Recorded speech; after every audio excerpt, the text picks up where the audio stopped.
Hey guys, Brian here from Better Chess Training. And last week, one of the chess legends here in America, as well as from Hungary, Pal Benko, passed away at age 91. And in today's video, I'd like to do a little tribute by sharing one of his games. He may not be as well known to those outside of the United States, but here in America, he wrote a column with endgame compositions for many years, our endgame studies for Chess Life. He also would, and this is how I met him in 2000, he would do analysis at some of the big tournaments in the United States. This is after he retired from competitive play. And I actually got to meet him at the World Open in Philadelphia in 2000. He was analyzing game. Basically, you could bring your game up to him. You'd have to get in line, and he would, with a demonstration board, he would analyze your game with you. So it was kind of nice, and he was very instructive, very patient, and very generous with his time.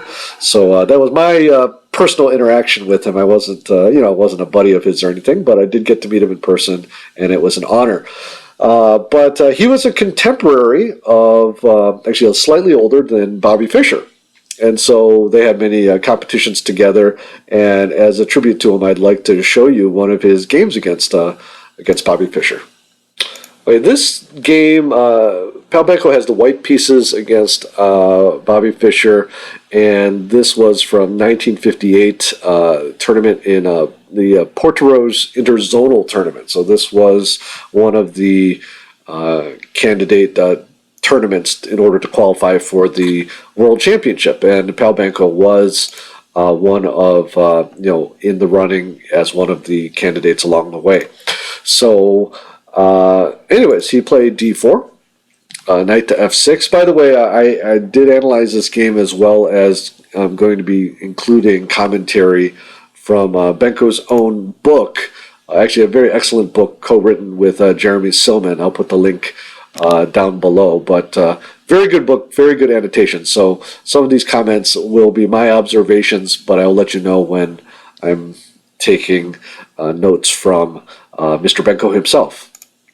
Okay, c4, g6. Of course, Bobby Fischer was very fond of the King's Indian defense at this time in his life. So knight to c3, bishop to g7, e4, d6. So we have the King's Indian defense. f3.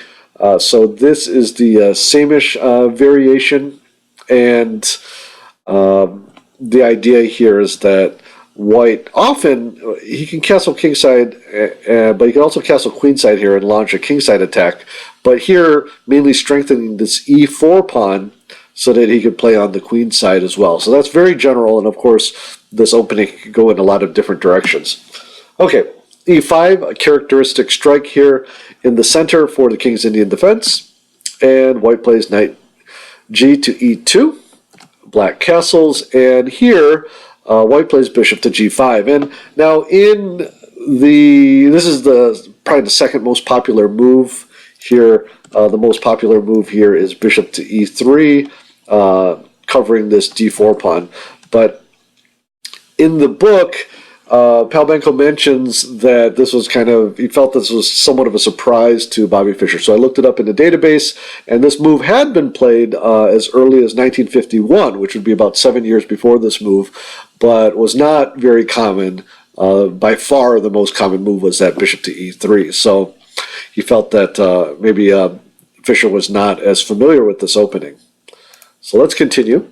So here, black takes on d4, and this is not a terrible move, but strategically it is kind of a concession, and Benko felt that this was maybe due to his inexperience in this line, and suggests that maybe a move like knight to c6, and after d5, playing here, which is a typical way of doing this in the King's Indian, the idea that eventually you're going to play this f5 pawn after you move this knight on e6, and then black gets his usual counterplay on the queen side. I felt that would have been more challenging, and that by taking in the center, he's giving White a little more control here. Okay, knight takes d4, and knight to c6. Now here Benko does something very instructive. He plays knight to c2. And the idea here is that white has a space advantage here in the center. And by not trading knights, he is forcing black to have a more cramped position. Okay, and this knight eventually is going to go to e3, where it's going to eye this d5 square, which is a very key square in this particular game and in this opening in general. Okay, bishop to e6 and bishop to e2. h6 is played here, and a lot of times white will play back to e3, but Benko felt that the e3 was for his knight, so he brought it back to h4. Okay, g5 and then bishop to f2. Okay, knight comes here to e5, and now this knight comes to e3, covering the c4 pawn. Okay, at this point now, d5 is starting to become a key square, so black actually plays c6 here, and it covers d5, but now this d6 pawn is going to become weak. And we're going to see how, by putting pressure on this pawn and on the d5 square, how white's going to gain a strategic advantage. Okay, white castles, and queen to a5. And here, Benko mentioned that he was surprised by this. He was thinking more of something like queen to c7 to clear for the rooks on the back rank. But this queen to a5 has a couple of strategic tricks here, and these are all laid out in the book, but I'll go through a couple of the moves here.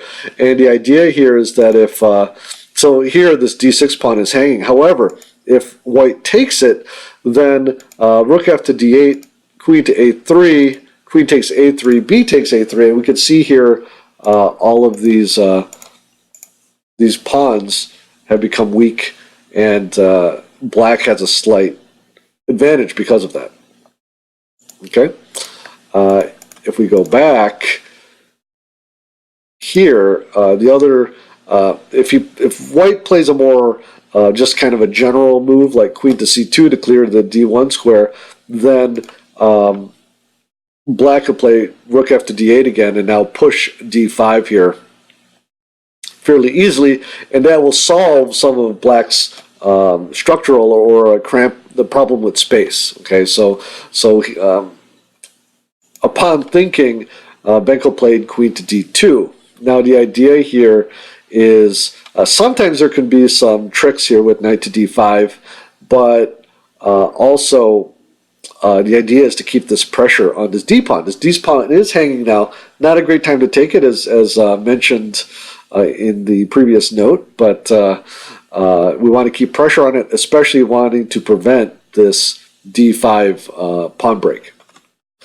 Okay, rook f to d8 and rook to d1. Again, trying to keep pressure, trying to restrain black from playing d5.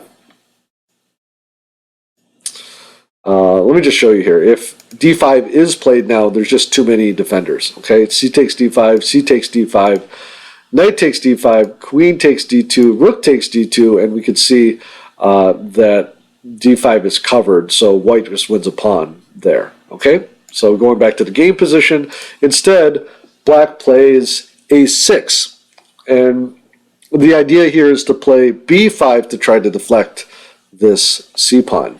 Okay, so what does white do? White plays a4 to prevent that. Okay, queen to c7, queen comes back, and now interesting little move here, a5, and the whole idea here is now black will have to inflict himself with his own pawn weakness. If you were to try to play b6 or b5, white can take and then has this half-open a file. Okay, the other idea here is that at some point this bishop can hop here onto b6. Okay, so because of this, black plays c5, and actually this is probably the strategic mistake of the game. We can see here d5 is now very weak, and d6. Black will never be able to push this pawn forward. Now it does block this diagonal, for this bishop. But other than that, it really causes black a lot of trouble, as we'll see. Just a quick note, I did a little analysis here, and it seems like queen to e7 would be better. The idea behind this move is that a lot of action is going to be coming here on the king side, and as we'll see, this queen can help protect the g5 pawn specifically, especially because black at some point might want to play h5 and then g4 at some point. Okay?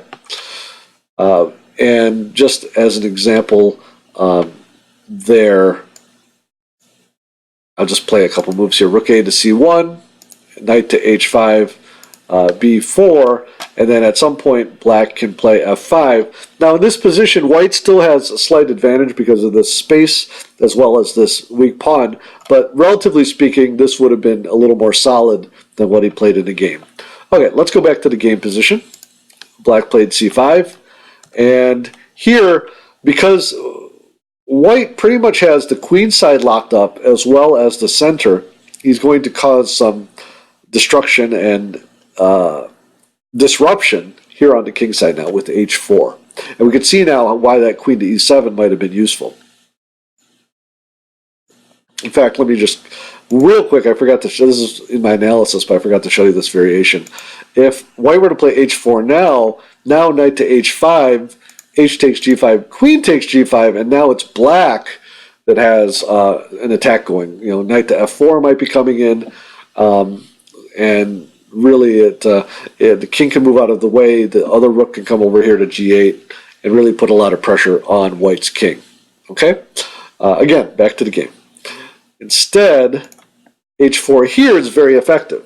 Okay, queen to e7 now, h takes g5, h takes g5, and now knight to f5, finally bring this knight into action and trading. So the next few moves are going to be interesting. Trading this good bishop for this knight, and eventually, and we'll see in a few moves, white's going to trade his bad bishop for one of black's knights. So in a way, it's a strategic, it'll be a strategic victory which gives white the advantage here. I actually commented on this quite a bit, and I'm going to be posting that on my Patreon page. I will make that, you don't have to be a Patreon member to access that, because I do want to expose you, or I guess share this game from Pal Benko and encourage you to explore more of his games, because he was a great player. Not as famous, you know, Bobby Fischer was kind of the most famous player at that time, but definitely he was also one of his, I guess you could say his colleagues, I guess, in terms of his world-class play. Okay, let me get back to the game here. Okay, bishop takes f5, e takes f5, and now g4.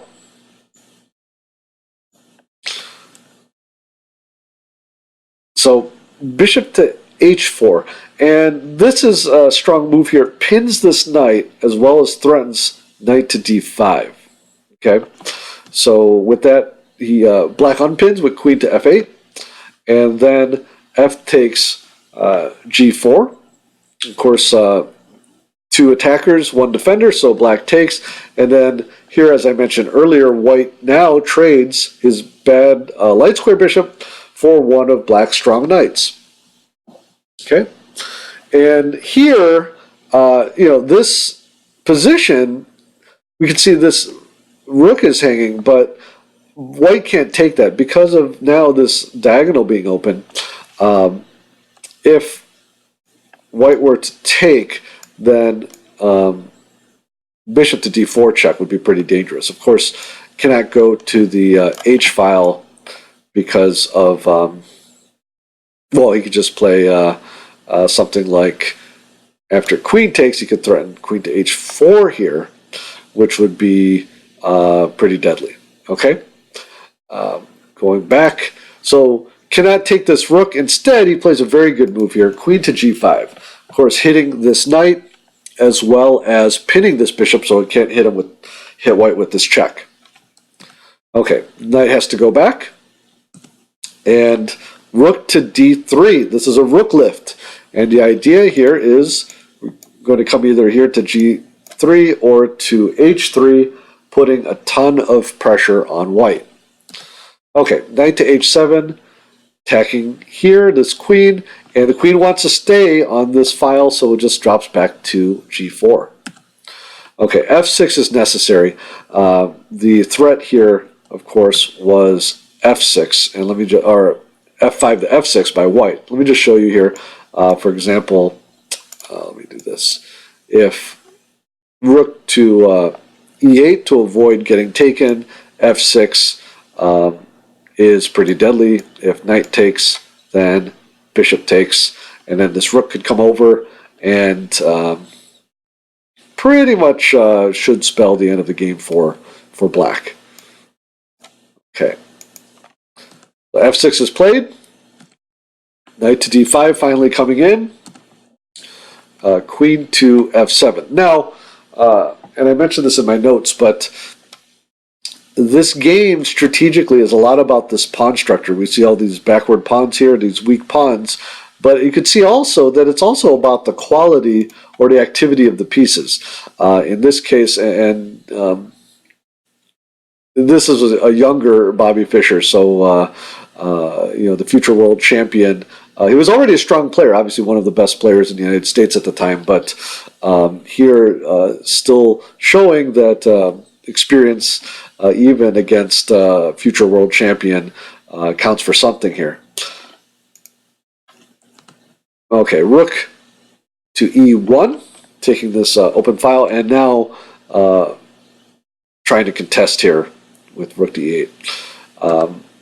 White doubles, and here black makes a good move here, rook to e5. Just want to show you here, if rook takes e3, rook takes e3, and then rook to e8, then white can play this rook to e6. And pretty strong move, and I'll show you a variation later. It's very similar to what happened in the game. Let's go back here. So instead, rook to e5, trying to blockade here, and white brings his bishop back to attack. And so he trades, and again plays here, and now this rook to e6 is played in the game, and we can see it's a very similar position, and this d6 pawn is going to fall.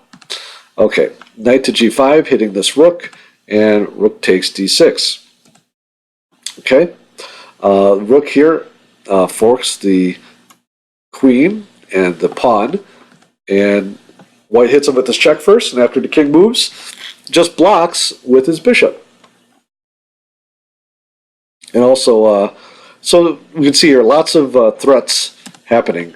Bishop to h6, partly to block this file from the queen. Okay, and now we have a deadly pin here, and look at what happens. If black takes, then white wins the queen here with knight to f6 check.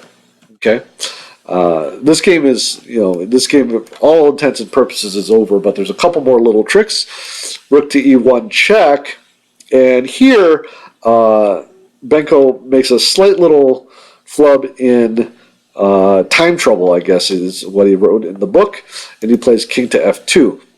Because of that, knight to e4 check allows this knight to protect f6, allows to protect f6. However, let's just go back. So if you play king to h2, there is no safe check here on e4 to protect f6, and so black will lose his queen in that case. But back to the game, knight to e4 check, king takes e1, and after queen takes d7, queen to g6 check. This is actually the 41st move, so it's going to win more material. It's going to win this bishop here, and also because it's after the 40 move mark, white is no longer in time trouble, so black resigned at this point. I thought this was a nice game, a very beautiful game, both tactically and strategically by Pal Benko. It really was a great player. I haven't studied a ton of his games over the years. I have to admit, his Endgame article in Chess Life was, at the time I read Chess Life more in a dedicated fashion.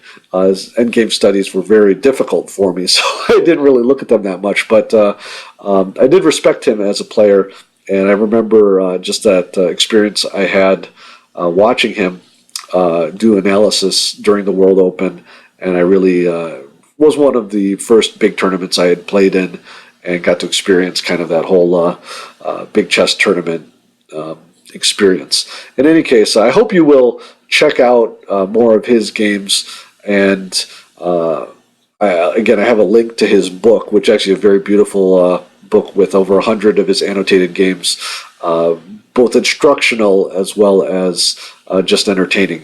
He was a very entertaining guy. Just a couple quick other notes that I didn't mention earlier. He was, at the time when Bobby Fischer was hunting for the World Championship before 1972, during the candidates matches, I guess, and I don't remember exactly the story, but he had not gone because of one of his protest or whatever. He didn't go to one of the qualifying tournaments, and so he wasn't allowed to play in the cycle. But clearly, he was the strongest challenger for Boris Spassky, and they finally came to a deal where if one of the other players gave up, one of the other U.S. players gave up their spot in the candidates, then that would allow Bobby Fischer to play, and with that, Pal Benko, a gentleman, gave up his spot so that Bobby Fischer could compete and eventually win the world title.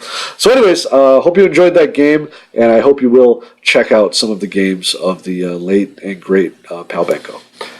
Hey guys, I hope you enjoyed that video. I want to give a quick thanks to my patrons. Appreciate your support as always. And down below, whether you are a patron or not, you can go to the link to my Patreon page and download the PGN file for this Benko versus Fischer. Okay, and I encourage you to do so. It has a little more analysis than what I discussed in the video, as well as written comments for most of the moves. Maybe 75% of the moves. So, okay, hope you have a great day, and I will see you in the next video.